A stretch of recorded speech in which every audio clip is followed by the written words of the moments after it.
This is the stock new process 200 transfer case in my 715.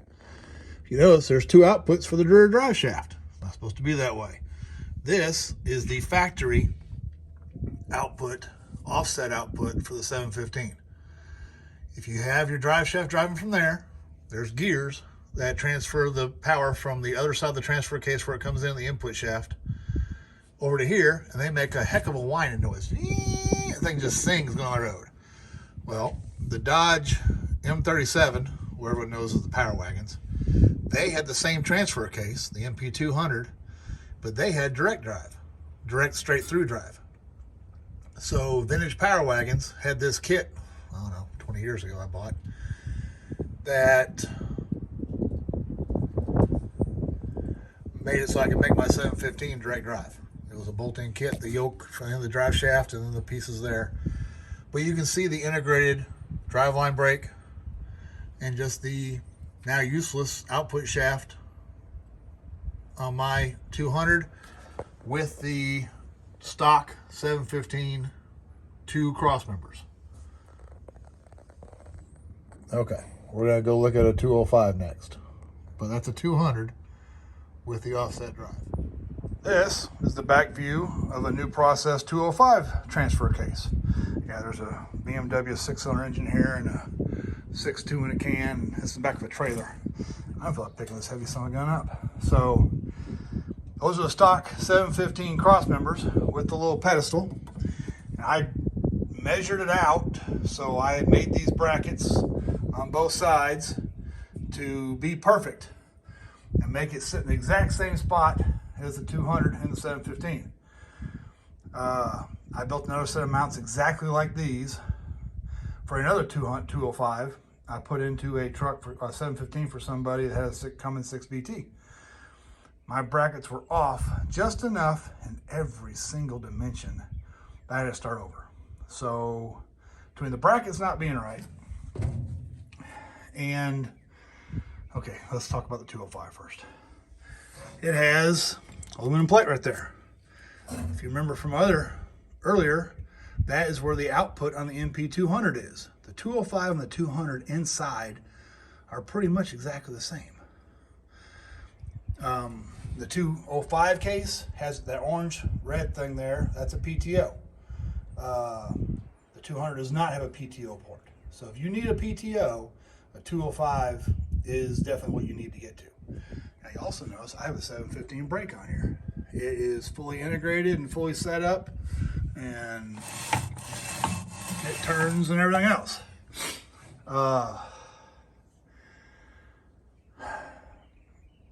This one, I could not find the splines with a flat, I can't remember the name of it, a flat flange with, I could just bolt a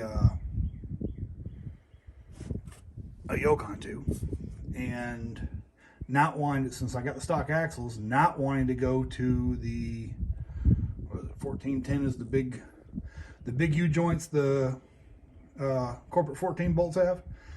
Not want to go to those U-joints, trying to keep the ones that are in the 715. I found a guy who said he could make me a yoke adapter. Well, he welded cast iron. It looks pretty, but my experience with welding cast iron is it can look pretty until the time it breaks. So between my mounts not being right and not sure about the yoke, and the fact that 10 years ago I put a 6.2 diesel into my 715, we're really above 52 miles an hour in fifth gear with my MV 4500. That's a happy diesel speed. I'm not running in the speeds that make this thing over the 200 overheat. That is the main reason why you want a 205 is the overheating of the NP200. Now, how did I get the brake, this part of the brake, to fit the NP205? I got a couple pictures of how it was machined. Whoops. And I will show those and talk over those in a few minutes. But if I was going to install a 205 now, I would start over with weld something from the frame over to this, and the same thing over here. I would get rid of the stock cross members because they're just a pain to work with. Anyway, I will continue this with some pictures of the machine work. On the left is a stock NP205 output retainer. The part on the right is the NP200 driveline brake mount and bearing retainer. Notice the pair of grooves on the left part? They have to be machined into the NP200 part for it to fit a 205. Here is the NP200 output bearing. Notice they are tightly packed, large roller bearings. Sorry about the blurry picture. That was 15 years ago. This is the output bearing on an NP205. Big, widely spaced ball bearings. This is the difference regarding the NP200 getting hot with high sustained 2500 RPM drive shaft speed driving. The ball bearings are thicker, and that is why the housing has to have grooves in it. Here are the grooves again. I took both parts to a machine shop and asked them to make them the same. And they did, and that's how I made my part.